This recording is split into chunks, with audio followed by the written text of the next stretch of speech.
morning. I'm Carlton Sharp, pastor of Faith Christian Center Church, right here in Beaumont, Texas. And we're here on what's happening in our neighborhood. And today, my special guest is Mr. Alex Seale. Good morning. Good morning. How are you? I'm doing good. Good to see you. Good to see you. Hey, tell us a little bit about yourself. I've lived in Beaumont all my life, Pastor Sharp, and I went to BISD schools. I started at pre-K at Martin Elementary. I went to Lucas Elementary for elementary school, Austin Middle School, and I graduated from Clifton J. Ozan, where I met the love of my life. And now we've been married now going on 8 years this year. We have 2 beautiful children. My son is 9. He currently attends Roy Guest, and my daughter's 2. And so that's me in a nutshell. All right. So Alex, you're running for the school board. Yes, sir. Currently, you've been appointed by the TEA to be on the school board. Yes, sir. So why run? I truly feel like that the school district is one of the most important facets in our city. One of the most important components when you're talking about drawing new business, when you talk about the complexion of a city. Typically, people look at what the school board, the school district, how it performs, how well does it rank amongst other districts in the state. So the ability for the school district to thrive is something that's important to me, and I want to continue my tenure on the board beyond the appointment. So why is it so critical now for the school board, this election for school board trustees? We are, the citizens of Beaumont are hoping that our school board will no longer be under state control, and we'll have people who are seated that have been chosen by the citizens of the community. So this election will pretty much canvass the majority of the board with people who will be elected to sit. Okay. So what unique skills you bring to the table for being on the school board? Well, I've been in management for the last 10 years, 10 to 12 years. I currently serve as the executive director of the Chick-fil-A's here in Beaumont, the freestanding restaurant on Dowling, and the freestanding restaurant on College Street. Chick-fil-A, praise the Lord. Chicken. I've been in a leadership role that gives me the capacity to analyze business on a very high level. I feel like Chick-fil-A is one of the top brands in the country as it relates to how we manage people, how we develop people, and how we treat people. So I think that when you couple my business expertise with the fact that I understand what a healthy culture looks like, I think that's something that our district needs more than ever right now. And I'm sorry. Go right ahead. I was gonna say, as it stands right now. The financial health of our district is in a much better place than what it was a few years ago. And I think when you're talking about the turnaround of a district, the next level or the next phase in that turnaround, I feel like it is heavily rooted in the culture in which how the community views our district.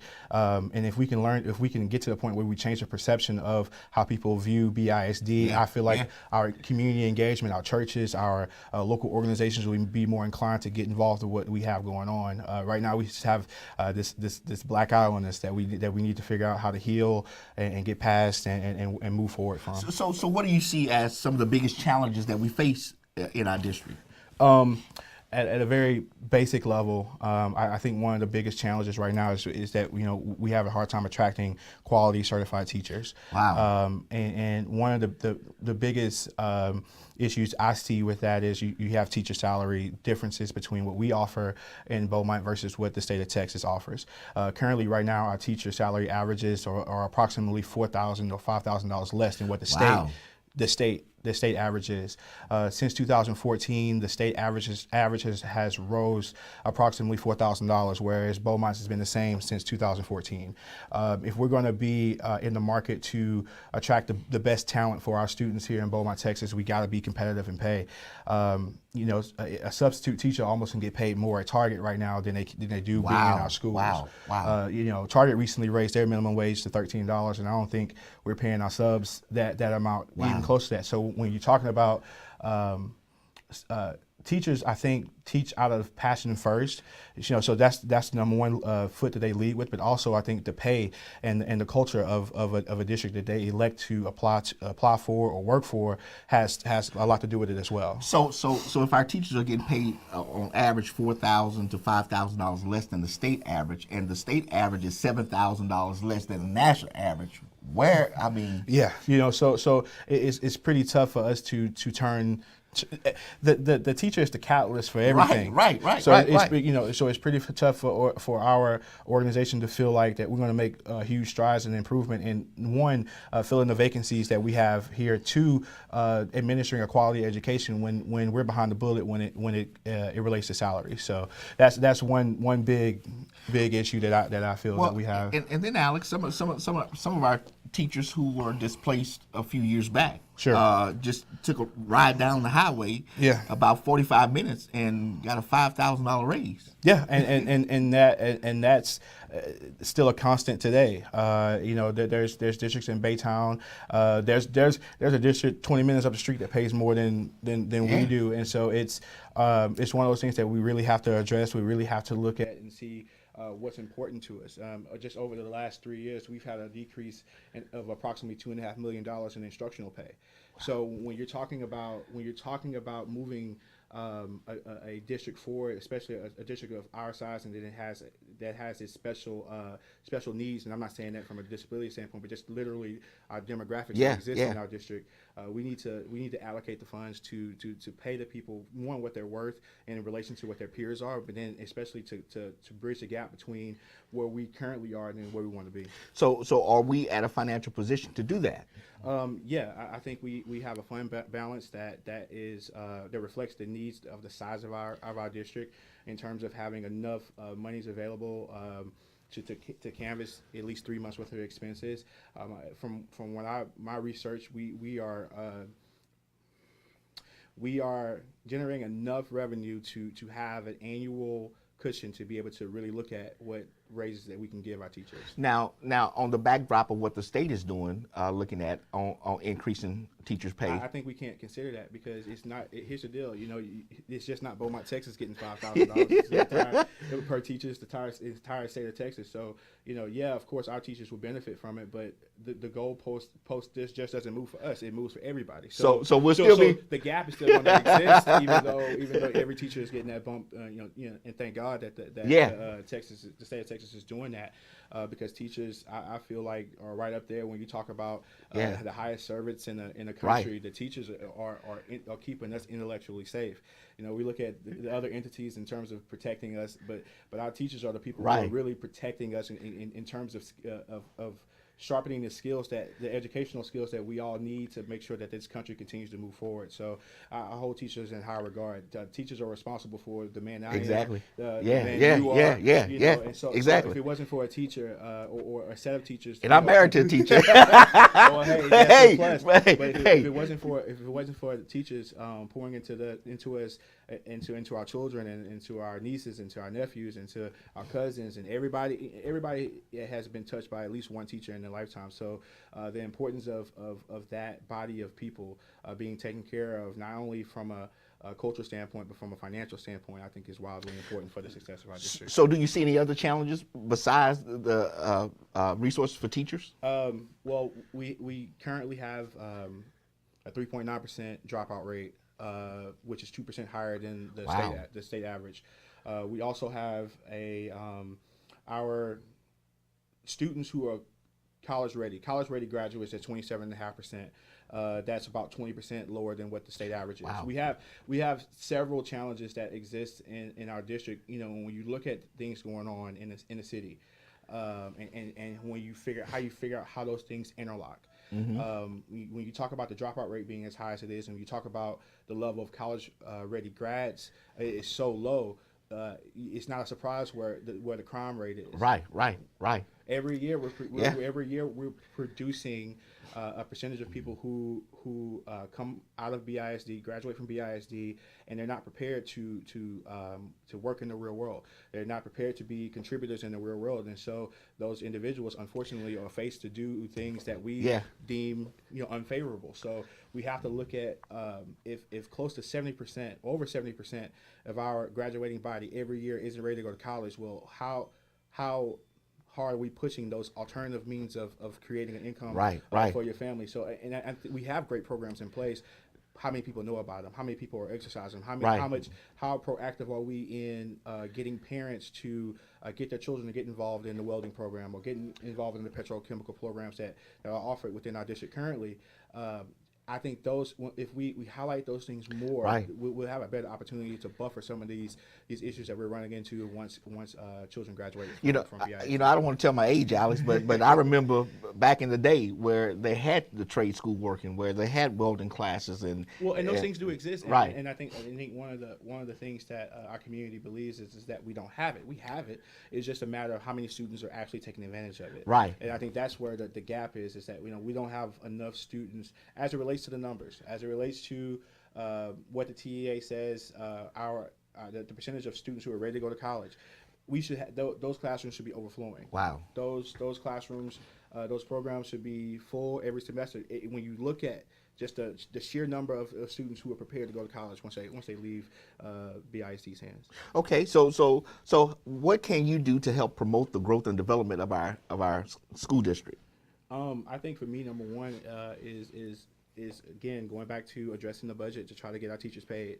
I feel like once our teachers feel appreciated, once we can get to a position where we can attract the best, I think that's going to just that one switch is going to change. It's going to change the nature of our district tremendously. Two, I think really going into our administration and drilling into like the culture of the leadership. Right now, I'm gonna be honest with you. Right now, there's a lot of people. We're making big decisions right now. Right. And there's a lot of people who are on the fence about the decisions that we're making. And with listening to their feedback, I understand why they feel the way they feel. There's some degree of intimidation that exists in our district.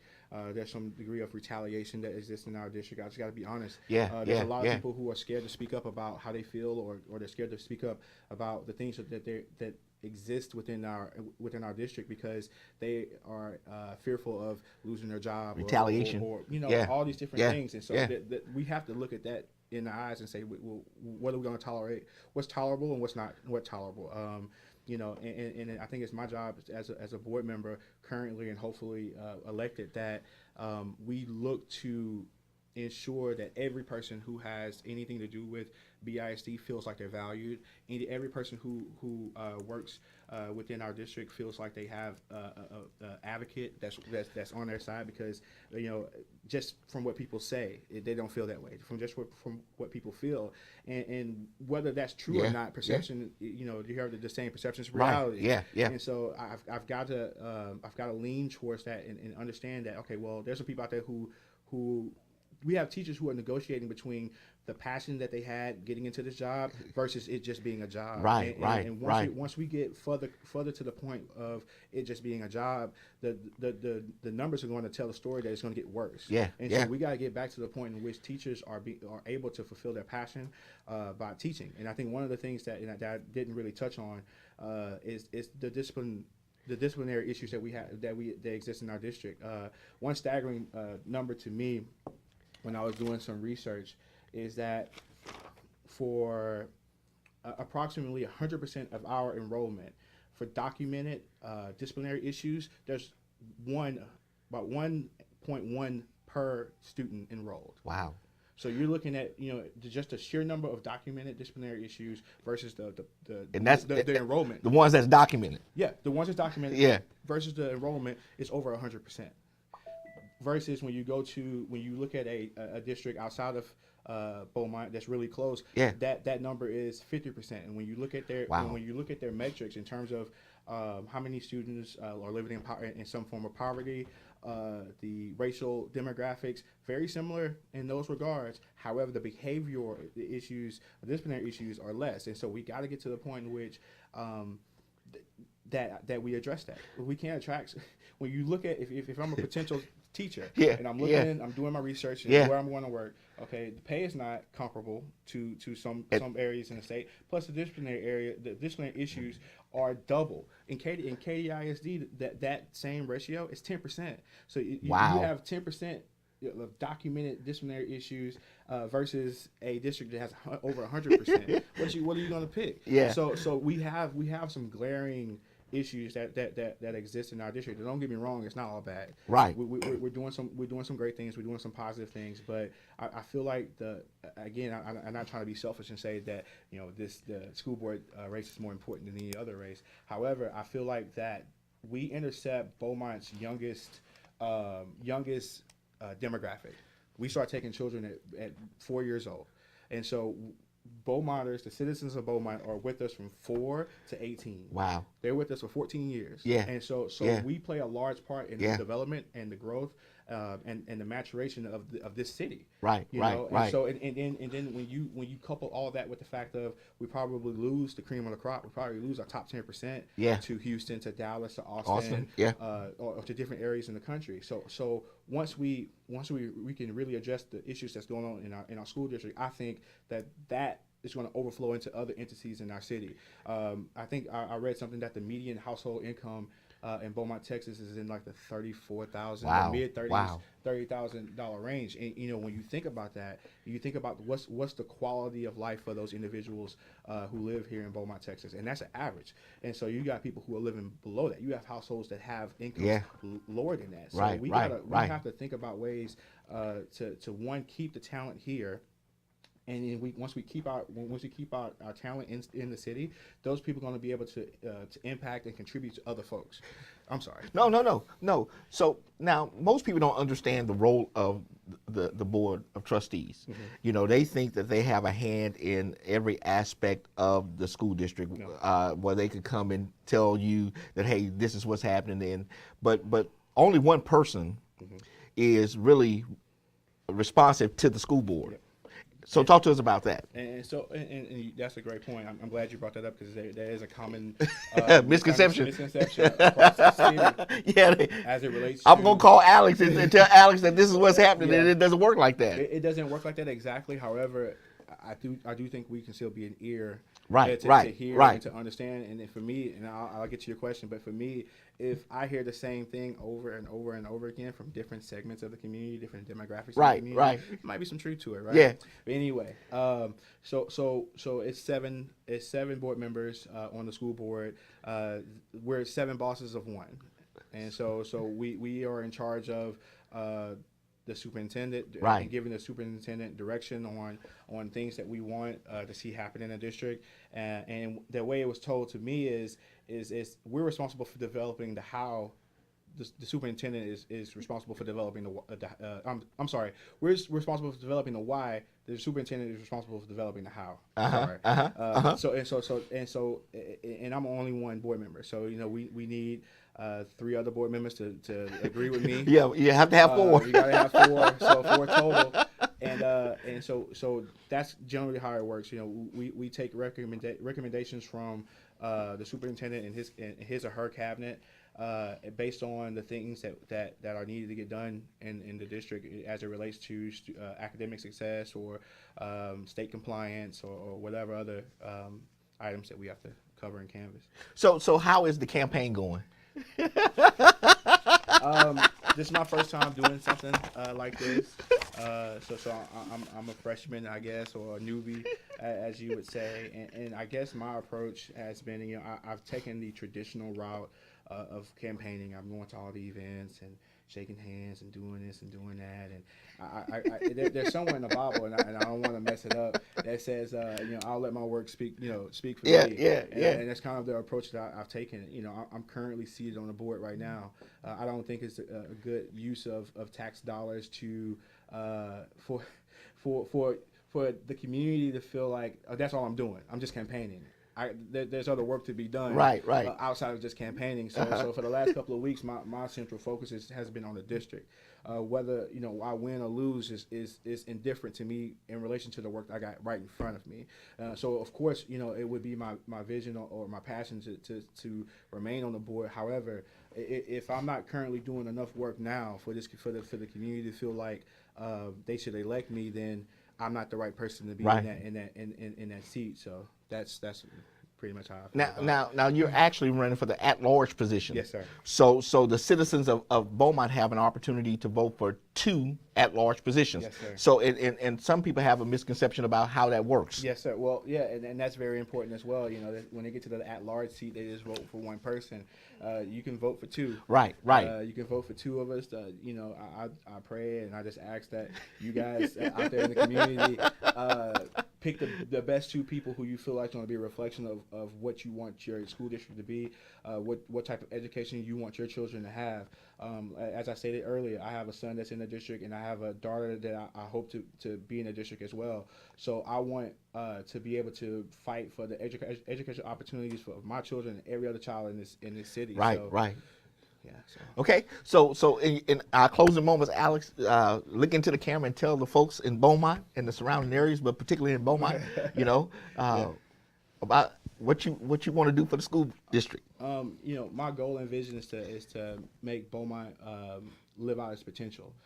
You hear all the candidates talk about the size of the port or the size of the plants that we have, the ExxonMobil and all those different entities that we have here. And there's no reason why Beaumont can be a city on a hill.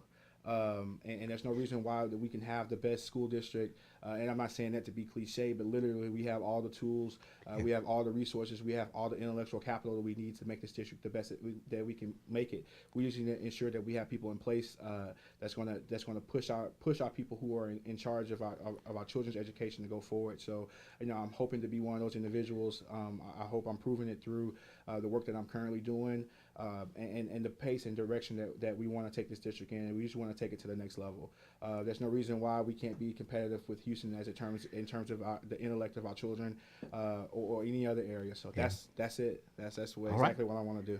Well, listen, I want to thank Alex for coming to talk to us today on what's happening. I want to thank you for joining us on what's happening in our neighborhood. And we will see you next time on our broadcast. Very good. Awesome.